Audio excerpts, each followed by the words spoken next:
السلام علیکم اسٹوڈینٹس، امید ہے آپ سب خیریت سے ہوں گے۔ ہم نے اپنی پچھلی ویڈیو میں متشابہ الفاظ پڑھے، جس میں ہم نے متشابہ الفاظ کا تعارف اور کچھ دیے گئے متشابہ الفاظ کے معنی بھی پڑھے۔ ہم نے ان کا مطالعہ کیا۔ ہم نے پڑھا کہ متشابہ الفاظ ایسے الفاظ ہوتے ہیں جن کے لفظوں میں معمولی سا فرق ہوتا ہے، لیکن وہ ایک جیسے لگتے ہیں اور معنی کے لحاظ سے وہ ایک دوسرے کے بالکل مختلف ہوتے ہیں، برعکس ہوتے ہیں، متشابہ الفاظ کہلاتے ہیں۔ ہم نے پہلے 2 کالم پڑھ لیے تھے۔ آج ہم باقی متشابہ الفاظ کا مطالعہ کریں گے اور ساتھ میں ان کے معنی بھی پڑھیں گے۔ پہلا لفظ ہے دانا، دال الف دا نون الف نا، دانا، اس کا معنی ہے عقل مند۔ اور جب ہم نے دانا لفظ پڑھا، دال الف دا نون ہے نا، دانا، تو اس کا مطلب ہے اناج۔ الف سے جب لکھا تو وہ بن گیا، اس کا معنی بن گیا عقل مند، اور جب ہم نے ہے سے لکھ دیا، حوض والا ہے استعمال کیا، تو اس سے جو لفظ بنا اس کا معنی بنا اناج۔ آگے ہے روزہ، رے واو زاد ہیزا، روزہ یعنی مقبرہ، اور آگے روزہ رے واو زے ہے، روزہ یعنی سوم۔ سفر، سین فے رے، سفر مسافرت، اور آگے لفظ ہے سفر، صاد فے رے، سفر یعنی ایک اسلامی مہینہ۔ سین سے پڑھا اور صاد سے پڑھا، سفر سفر، لفظ پڑھنے میں بالکل ایک جیسے ہیں، لیکن ان کو لکھنے میں ان میں معمولی سا فرق ہے اور معنی بھی دونوں کے بالکل مختلف ہیں۔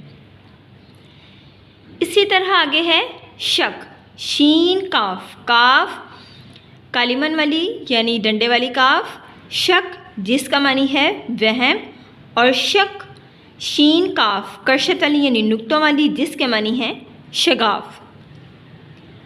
آگے کرشت والی کاف یعنی نقطوں والی کاف استعمال کرتے ہوئے ہم نے لفظ لکھا کمر، جس کے معنی ہے چاند، اور کاف ڈنڈے والی سے لفظ ہم نے لکھا کمر، جس کے معنی ہے پشت۔ اب دونوں لفظوں میں صرف کاف کا فرق ہے، ایک میں کاف کالمن والی آ گئی اور دوسرے میں کاف کرشت والی یعنی نقطے والی آ گئی۔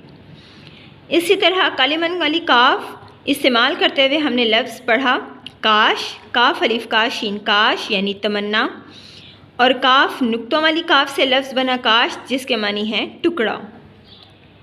کثرت، کاف سین رے تے، کثرت، کثرت کا معنی ہے ورزش، اور کاف سے رے تے، کثرت، ایک میں سین اور دوسرے میں سے، جس کا معنی ہے زیادتی یعنی زیادہ ہونا۔ پھر ہے مشرق، جس کے معنی ہے پورب۔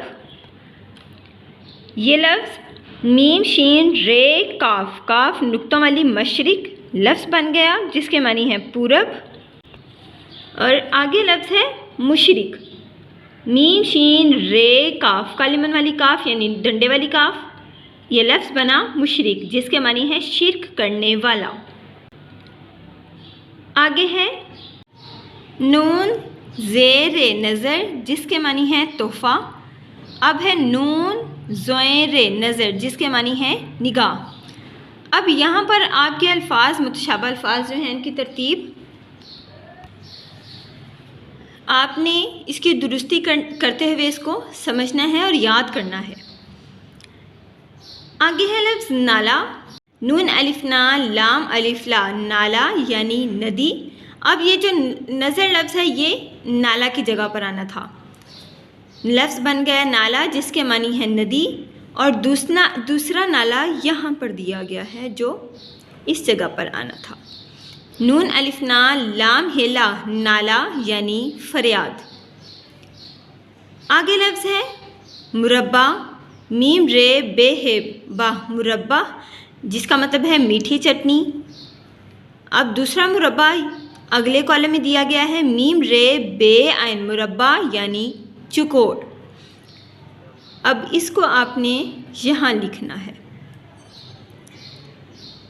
آگے لفظ ہے نقطہ، نون کاف تے تا، نقطہ، کاف کالمن والی یعنی ڈنڈے والی کاف استعمال ہوئی، اور تے تا نقطہ جس کے معنی ہے باریک بات، اور اس کا دوسرا متشابہ لفظ ہے نون کاف نقطے والی کاف اور تے کی جگہ پہ توئیں. توئیں ہے تا، لفظ بن گیا نقطہ جس کے معنی ہے نشان.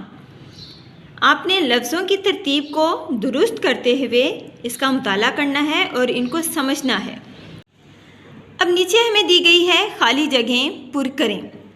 ہمیں ایک عبارت دی گئی ہے جو کہ نامکمل ہے اور چند الفاظ بھی دیے گئے ہیں. اس عبارت کے اختتام پر ہم نے ان دیے گئے الفاظ کی مدد سے ان خالی جگہوں کو پر کرنا ہے. یہ آپ کا تخلیقی کام ہے. آپ نے عبارت کو پڑھنا ہے، سمجھنا ہے اور پھر نیچے دیے گئے الفاظ کو سمجھ کر ان کی دی گئی مناسب خالی جگہ پر لکھ کر اس عبارت کو مکمل کرنا ہے. آپ نے متشابہ الفاظ جو آج ہم نے پڑھے ان کا مطالعہ کرنا ہے. دانا سے لے کر نالا یعنی فریاد تک آپ نے ان کا مطالعہ بھی کرنا ہے، ان کو یاد کرنا ہے اور جو خالی جگہ ہے یہ آپ کا ہوم ورک ہے، آپ نے اس کو خود سے حل کرنا ہے. جی اسٹوڈنٹس، یہ تھا ہمارا آج کا کام. اگلے سبق تک کے لیے اللہ حافظ.